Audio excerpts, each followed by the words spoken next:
नमस्कार साथियों। न रुकना है न थकना है, बस मेहनत करके लक्ष्य को पाना है। इसी उद्देश्य और मोटिवेशन के साथ हम लोग बात कर रहे हैं राजस्थान के भूगोल की। और राजस्थान के भूगोल में हम अध्ययन कर रहे हैं राजस्थान की जलवायु, क्लाइमेट ऑफ राजस्थान। और राजस्थान की जलवायु के अंतर्गत आज हम बात करेंगे ट्रिवॉर्थो के जलवायु वर्गीकरण की। कि राजस्थान की जलवायु का वर्गीकरण व्लादिमीर कॉपेन के द्वारा भी किया गया, डब्ल्यूसी थॉर्नवेट के द्वारा भी किया गया और ट्रिवॉर्थो के द्वारा भी राजस्थान की जलवायु का वर्गीकरण किया गया। अब ट्रिवॉर्थो ने राजस्थान की जलवायु को कितने भागों में बांटा, या यह कहें कि राजस्थान को जलवायु के आधार पर कितने जलवायु प्रदेशों में बांटा। तो जिस तरह से व्लादिमीर कॉपेन ने राजस्थान को 4 जलवायु प्रदेशों में विभाजित किया, थॉर्नवेट ने भी राजस्थान को 4 जलवायु प्रदेशों में वर्गीकृत किया, उसी प्रकार जीटी ट्रिवॉर्थो ने भी राजस्थान को 4 जलवायु प्रदेशों में विभाजित किया।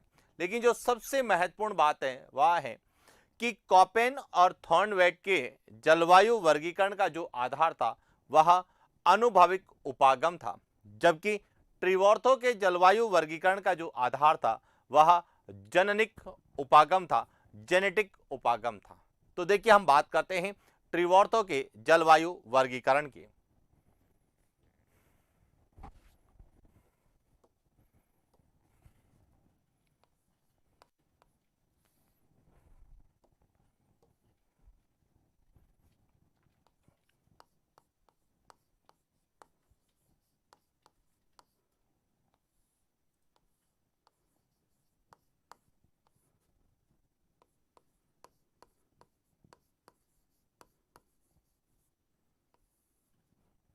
राजस्थान की जलवायु।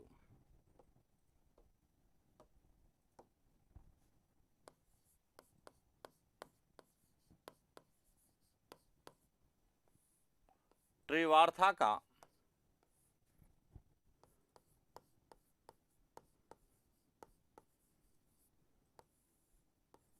जलवायु वर्गीकरण। अब बात करते हैं कि ट्रिवॉर्थो ने किस प्रकार राजस्थान का जलवायु वर्गीकरण प्रस्तुत किया। तो देखिए, यदि बात करें तो जीटी ट्रिवॉर्थो ने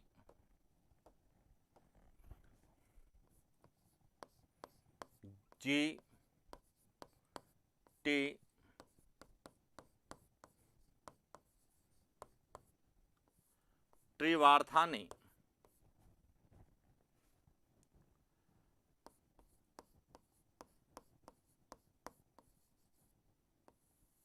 जननिक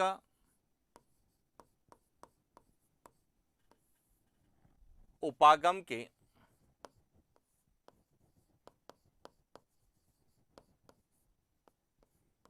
आधार पर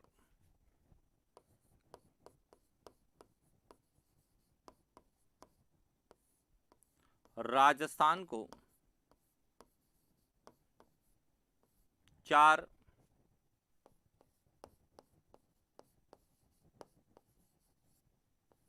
जलवायु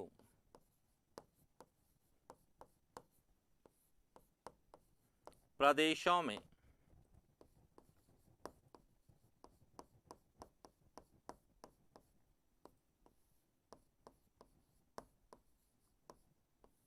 विभाजित किया।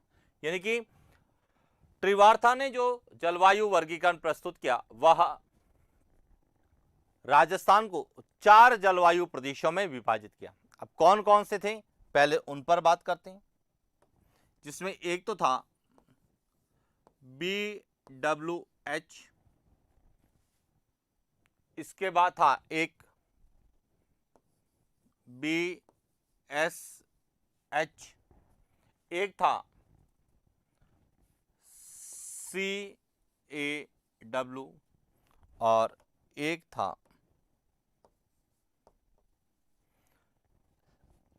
इस तरह से ट्रिवॉर्थो ने राजस्थान को 4 जलवायु प्रदेशों में विभाजित किया। अब सबसे इंपॉर्टेंट है कि जननिक उपागम का अर्थ क्या होता है, जननिक उपागम किसे कहते हैं। देखिए जननिक उपागम,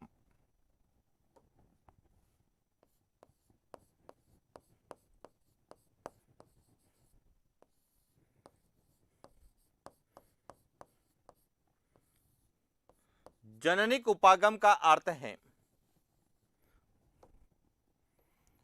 कि जलवायु वर्गीकरण का वह उपागम या वह उपागम जिसमें जलवायु के वर्गीकरण को विभिन्न प्रकार की जलवायु की उत्पत्ति के आधार पर किया जाता है, वह उपागम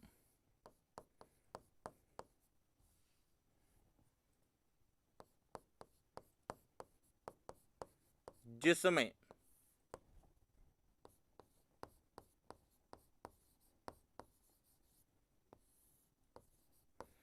जलवायु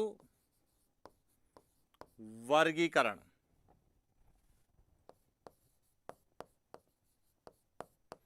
विभिन्न प्रकार की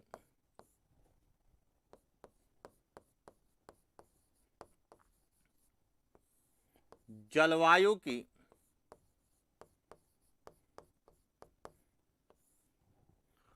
उत्पत्ति के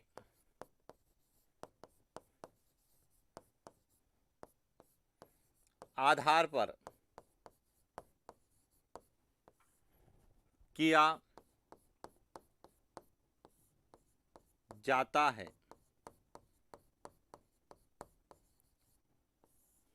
जननिक उपागम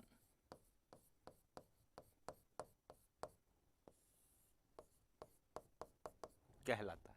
यानी कि सबसे पहले हमें जननिक उपागम को समझना होता है, जेनेटिक जो उपागम है इसको समझना होता है कि ऐसा उपागम जिसमें जलवायु का जो वर्गीकरण है वह विभिन्न प्रकार की जलवायु की उत्पत्ति के आधार पर किया जाता है। देखिए आनुभाविक उपागम में हम अनुभव और प्रेक्षण के आधार पर जलवायु का वर्गीकरण करते हैं, जबकि जननिक उपागम में हम जो है जलवायु की जो जितने भी प्रकार की जलवायु है उनकी उत्पत्ति के आधार पर यदि हम वर्गीकरण करते हैं तो उसे हम क्या कहते हैं, जननिक उपागम कहते हैं। और जीटी त्रिवार्थो ने जननिक उपागम के आधार पर ही राजस्थान को 4 अलग अलग जलवायु प्रदेशों में विभाजित किया, जिसे BWH, BSH, CAW और AW कहा। BWHW जिसे उष्णकटिबंधीय मरुस्थलीय जलवायु प्रदेश की संज्ञा दी गई। अब हम जीटी त्रिवार्थों के द्वारा जो राजस्थान को 4 जलवायु प्रदेशों में विभाजित किया उनके बारे में विस्तार से अध्ययन करेंगे कि जैसे हम BWHW है तो इसे क्या कहा जाता है, इसमें राजस्थान का कौन सा क्षेत्र आता है और इसकी क्या विशेषता है, तो एक एक को लेके हम विस्तार से अध्ययन करेंगे ताकि हमें क्लियर हो जाए कि त्रिवार्ता को यदि कोई प्रश्न राजस्थान की जलवायु के संदर्भ में पूछा जाए तो हमारा गलत नहीं हो।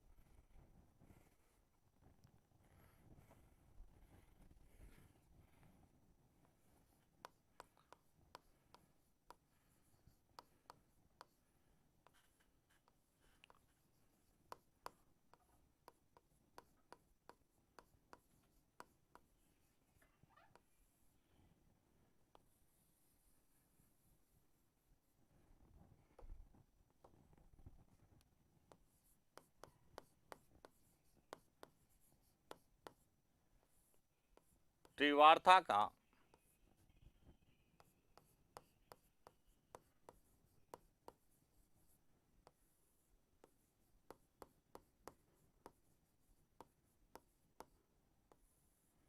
जलवायु वर्गीकरण, इसमें सबसे पहले हम बात करते हैं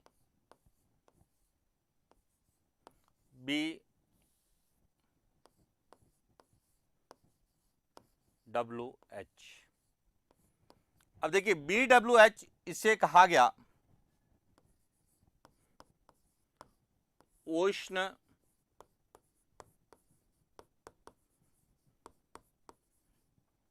कटिबंधीय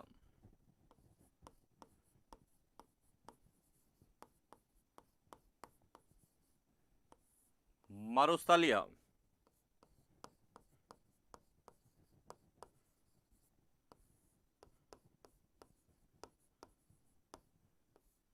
जलवायु प्रदेश। यानी कि BWH जो है, ट्रिवॉर्थो ने जो BWH शब्द का प्रयोग किया है वह किस जलवायु प्रदेश के लिए क्या है? उष्ण कटिबंधीय मरुस्थलीय जलवायु प्रदेश। वह जो भी है वह पूरा किस में आता है? BWH। अब यदि हम राजस्थान के संदर्भ में बात करें तो BWH जो है वह BWH यह जो जलवायु क्षेत्र था वह ट्रिवॉर्थो के अनुसार BWH में। अब इसमें कौन सा क्षेत्र आता है? तो देखिए, इसमें मुख्य रूप से जो आता है वह डिस्ट्रिक्ट है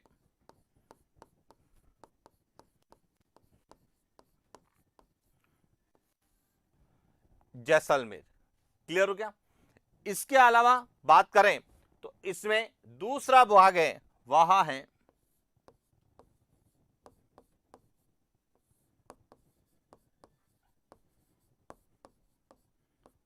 उत्तर पश्चिम बाड़मेर, और इसमें कुछ भाग आता है बीकानेर का, जिसको हम कह सकते हैं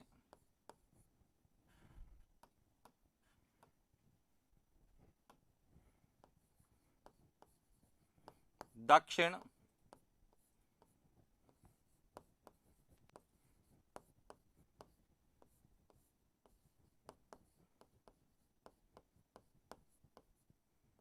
मुख्य रूप से यह जो क्षेत्र है वह किसके अंतर्गत आता है? यह EWH के अंतर्गत आता है। अब इसकी क्या विशेषता है? तो सिंपल सा ध्यान रखना, BWH में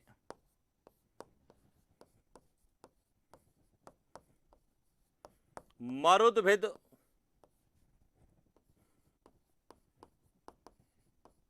वनस्पति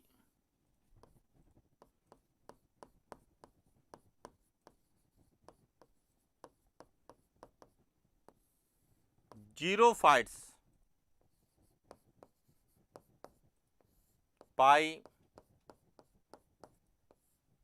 जाती। दूसरा है BWH में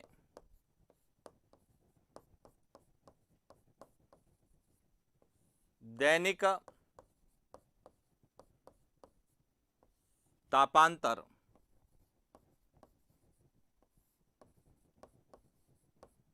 उच्च पाए। मुख्य रूप से इसकी दो ही विशेषता है कि एक तो जो है मरुद्भिद वनस्पति पाई जाती है, दूसरा दैनिक तापांतर उच्च, तीसरा जो है वह है में औसत वार्षिक वर्षा न्यूनतम होती है। कितनी? लगभग 10 सेंटीमीटर से भी क्या होती है? कम।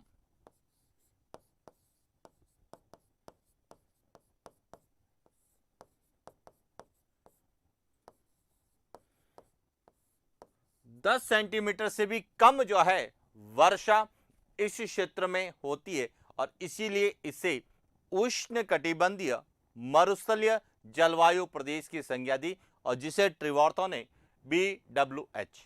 तो क्लियर हो चुका होगा कि BWH किसे कहते हैं?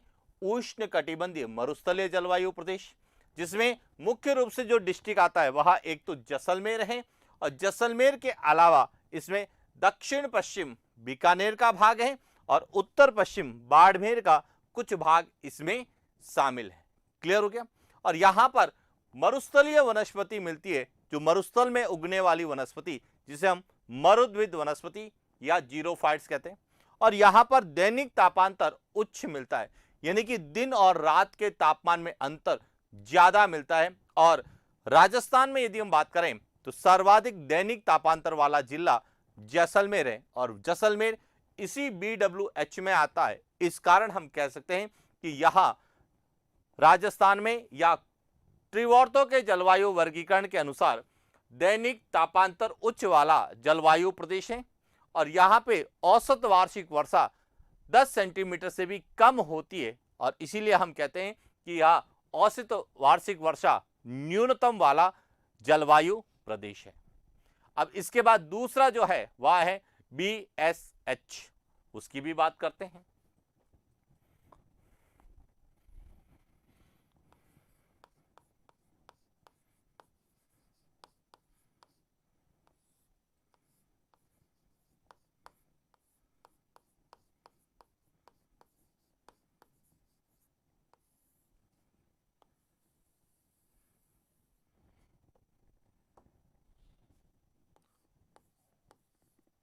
BSH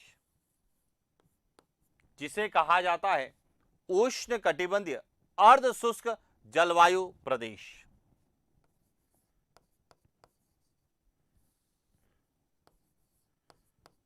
उष्ण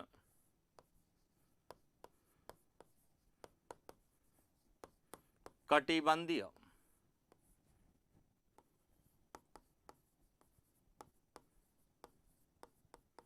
अर्ध शुष्क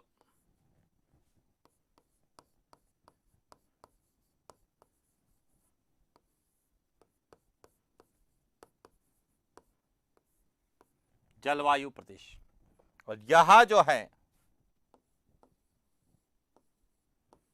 यह पूरा BSH यानी कि उष्ण कटिबंधीय अर्ध शुष्क जलवायु प्रदेश है। अब इसमें देखिए कौन सा क्षेत्र आता है यह समझना। इसमें एक तो आता है पूरा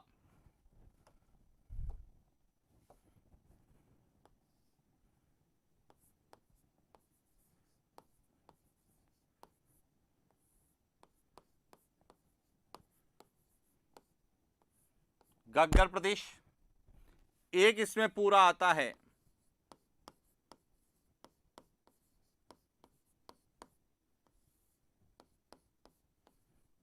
शेखावटी प्रदेश, एक इसमें आता है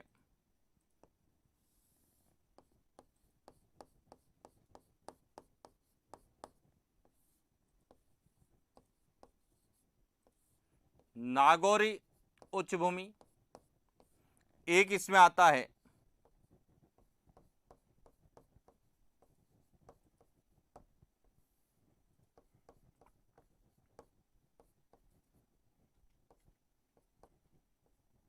गोडवाड़ प्रदेश।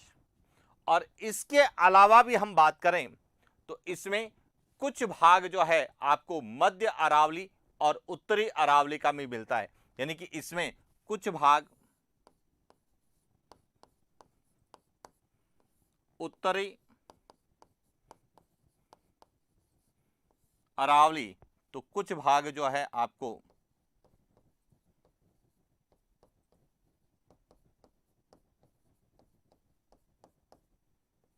मध्य अरावली। तो इस तरह से यह सभी क्षेत्र जो है वह किस में आते हैं BSH में। तो अब यदि हम बात करें BSH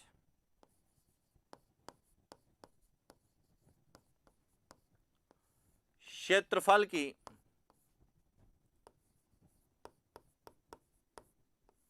दृष्टि से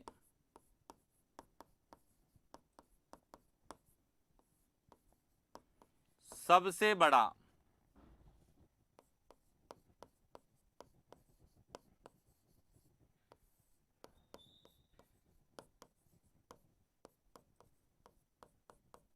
जलवायु प्रदेश। पहला पॉइंट तो यह ध्यान रखना कि ट्रिवॉर्थो के जलवायु वर्गीकरण के अनुसार सबसे बड़ा जो है जलवायु प्रदेश कौन सा है वह BSH है, और सबसे ज्यादा जिले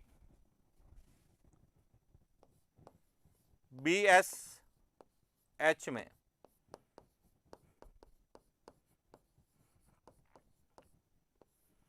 राजस्थान के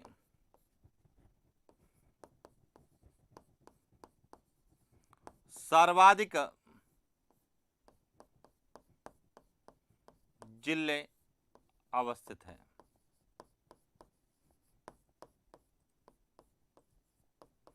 सबसे ज्यादा जिले जो है वह इसी के अंतर्गत आते हैं ट्रीवॉर्थो के अनुसार। अब कौन कौन से जिले आते हैं तो देखिए, यदि हम डिस्ट्रिक्ट की बात करें तो इसमें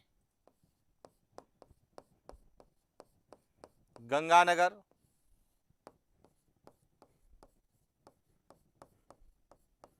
हनुमानगढ़,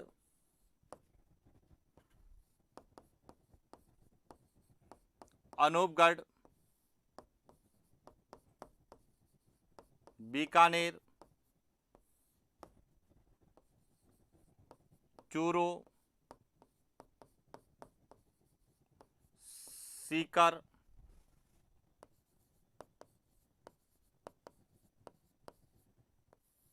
झुंझुनू,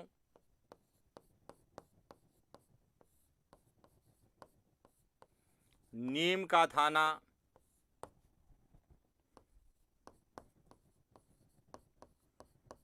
डीडवाना,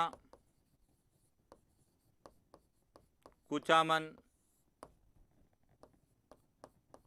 नागौर, दूदू,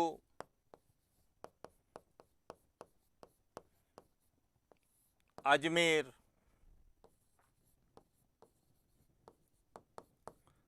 केकड़ी, ब्यावर, फलोदी,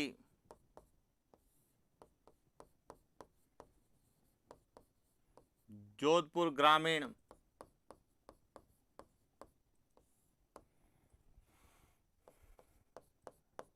जोधपुर, बाड़मेर, पाली, जालोर,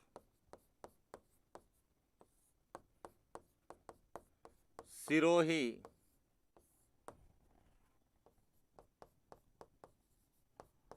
सांचौर आदि। इस तरह से ये सभी जो जिले हैं वह इसके अंतर्गत आते हैं। यानी सबसे ज्यादा जिले जो है वह इसके अंतर्गत आते हैं। और यहां पर जो है वह जो वनस्पति पाई जाती है उसे कहा जाता है स्टेपी तुल्य वनस्पति। तो देखिए BSH में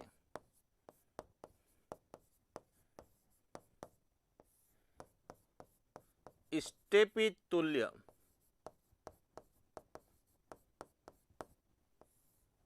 वनस्पति पाई जाती है। तो इस तरह से ट्रीवॉर्थो के जलवायु वर्गीकरण के अनुसार राजस्थान का सबसे बड़ा और सर्वाधिक जिलों वाला जो जलवायु प्रदेश है वह है BSH, जिसे उष्णकटिबंधीय अर्ध शुष्क जलवायु प्रदेश कहा जाता है, जिसमें सबसे ज्यादा जिले आते हैं, सर्वाधिक क्षेत्रफल आता है और यहां पे स्टेपी तुल्य वनस्पति पाई जाती है। अब ये ध्यान रखना, जहां पर भी अर्ध शुष्क जलवायु होगी वहां पे जो जलवायु जो वनस्पति होगी वहां कौन सी होगी? स्टेपी तुल्य। जहां मरुस्थलीय जलवायु होगी वहां पे मरुद्भिद जीरोफाइट्स वनस्पति पाई जाती है। क्लियर हो गया? तो यह था ट्रीवॉर्थो के अनुसार दूसरा जलवायु प्रदेश। अब बात करते हैं तीसरे जलवायु प्रदेश की, जिसे CAW की संज्ञा दी ट्रीवॉर्थो ने।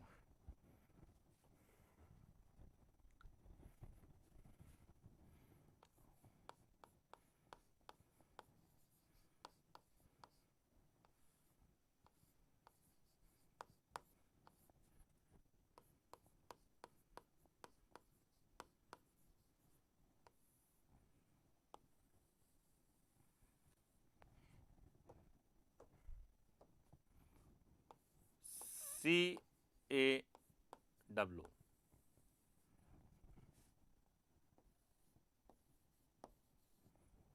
अब CAW को क्या कहा, पहले उस पर बात करते हैं। CAW को कहा उपोष्ण कटिबंधीय जलवायु प्रदेश।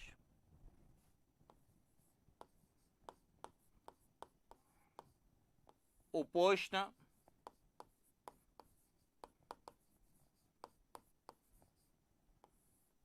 कटिबंधीय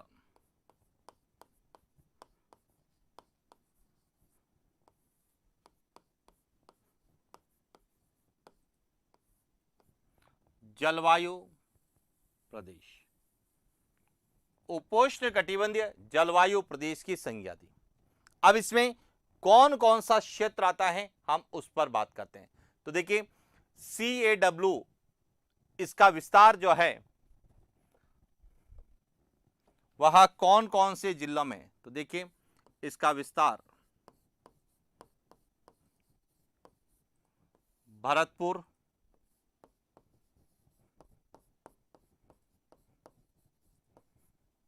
धौलपुर,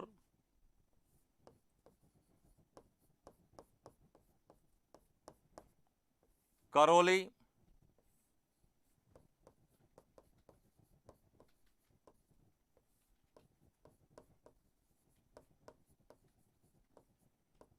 सवाई माधोपुर, डीग,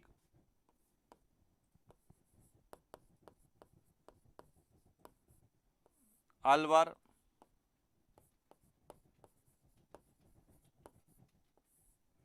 जयपुर,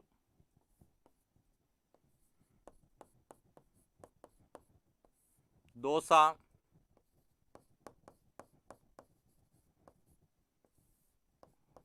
गंगापुर सिटी,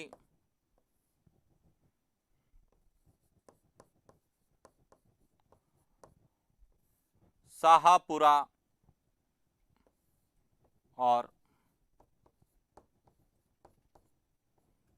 इन जिलों में जो है जो जलवायु पाई जाती है वह मुख्य रूप से कौन सी है, वह CAW है। तो देखिए, हम बात करते हैं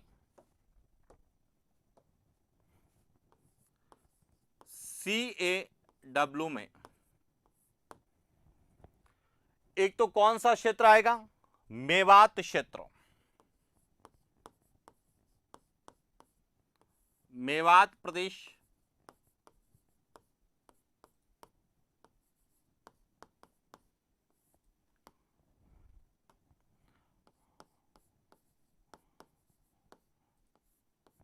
डांग प्रदेश,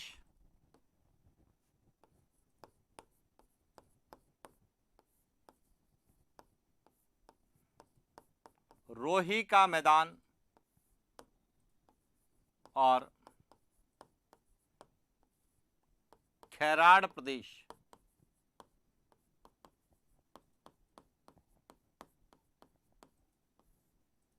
खैराड़ प्रदेश,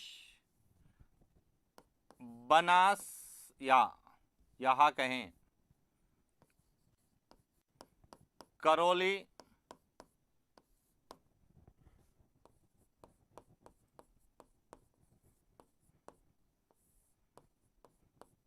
मालपुरा मैदान,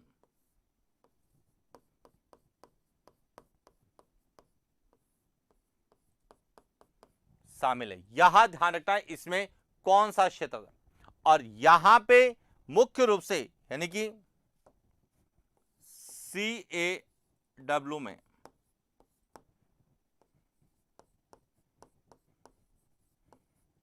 भरतपुर संभाग,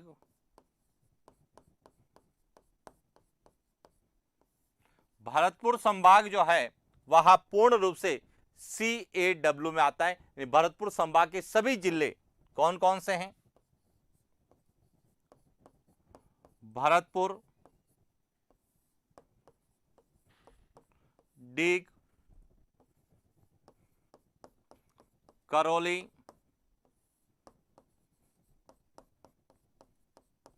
धौलपुर,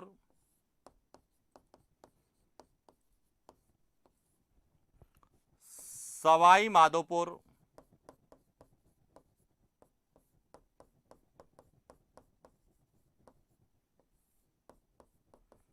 गंगापुर सिटी, ये सभी जो है वह CAW में आते हैं।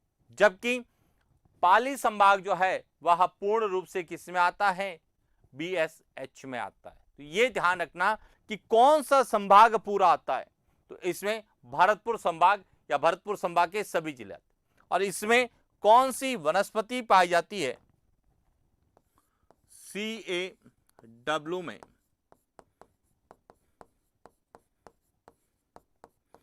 समोदभिद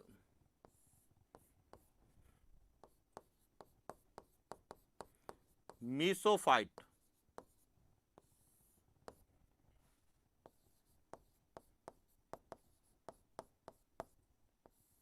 वनस्पति पाई जाती। यहां भी ध्यान रखना कि इसमें कौन सी वनस्पति मिलेगी, मीसोफाइट वनस्पति। तो इस तरह से ट्रीवार्थो के अनुसार राजस्थान का तीसरा जलवायु प्रदेश, जिसे ट्रीवार्थो ने CAW यानी कि उपोष्ण कटिबंधीय जलवायु की संज्ञा दी। और इसके बाद ट्रीवार्थो के अनुसार सबसे अंतिम जो है जलवायु प्रदेश था वह था AW, जिसे उष्ण कटिबंधीय आर्द्र जलवायु प्रदेश की संज्ञा दी।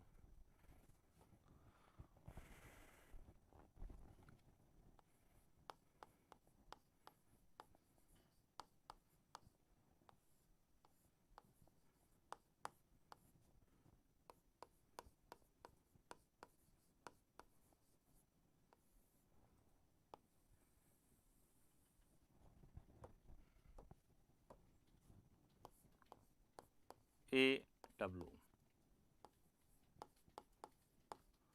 उष्ण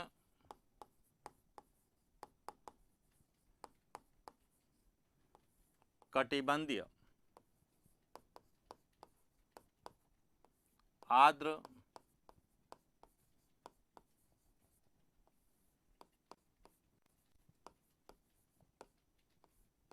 जलवायु प्रदेश। अब सबसे पहले तो बात क्लियर होनी चाहिए, AW जो है यह, अब इसमें कौन कौन से डिस्ट्रिक्ट शामिल है। तो इसमें एक तो शामिल है 12,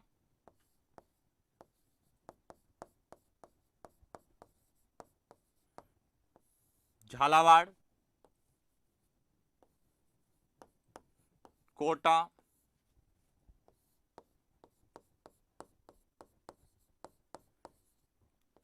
प्रतापगढ़,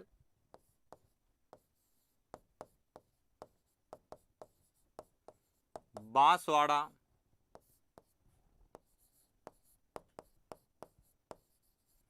डूंगरपुर,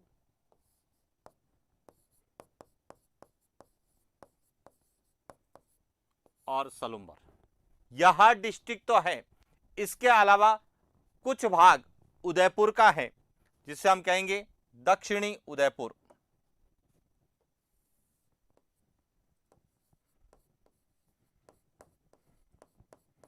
दक्षिणी उदयपुर, भीलवाड़ा का भाग है दक्षिणी भीलवाड़ा,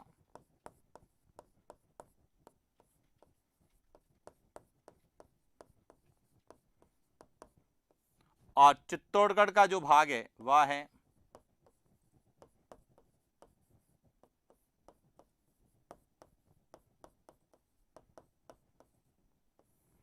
इस तरह से। यहां जो है किसमें आता है, ट्रीवार्थो के अनुसार AW के अंतर्गत आता है। यानी कि AW में मुख्य रूप से राजस्थान के दक्षिण और दक्षिण पूर्वी जिले शामिल हैं। AW में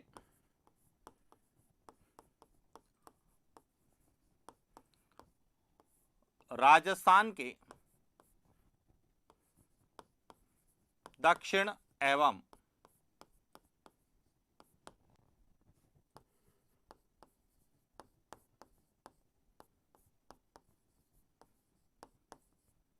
दक्षिण पूर्वी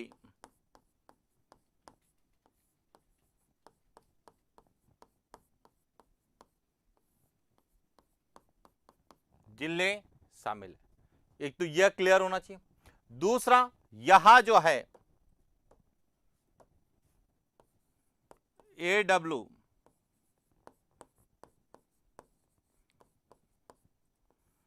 क्षेत्रफल की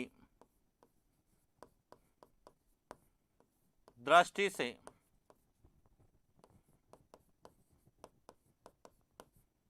सबसे छोटा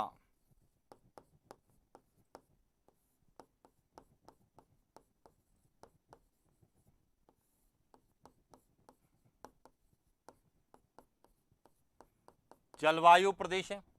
तीसरा, AW में जो है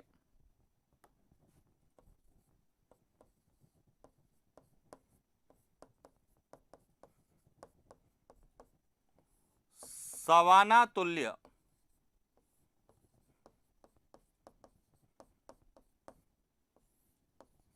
वनस्पति पाई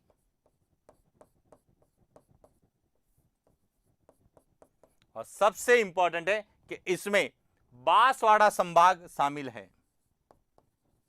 AW में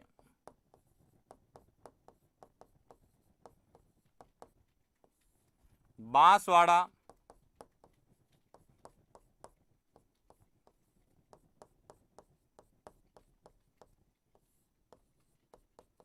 संभाग शामिल है, जबकि उदयपुर संभाग के कुछ भाग आता है, कोटा संभाग के कुछ जिले आते हैं, लेकिन बांसवाड़ा संभाग के तीनों जिले कौन कौन से? बांसवाड़ा,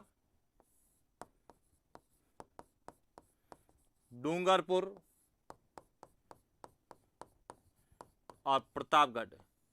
यहां तीनों जिले जो है वह AW के अंतर्गत आते हैं। इसीलिए हम कह सकते हैं कि बांसवाड़ा संभाग जो है वह AW जलवायु का प्रतिनिधित्व करता है। तो इस तरह से ट्रिवार्थो ने राजस्थान की जलवायु को 4 अलग अलग भागों में यानी कि 4 जलवायु प्रदेशों में बांटा, जिसे BHW, BSH, CAW और AW की संज्ञा दी।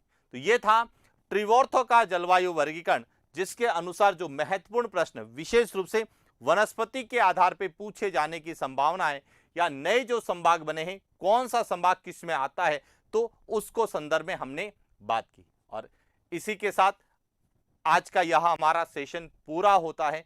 मिलते हैं नेक्स्ट क्लास। Thank you.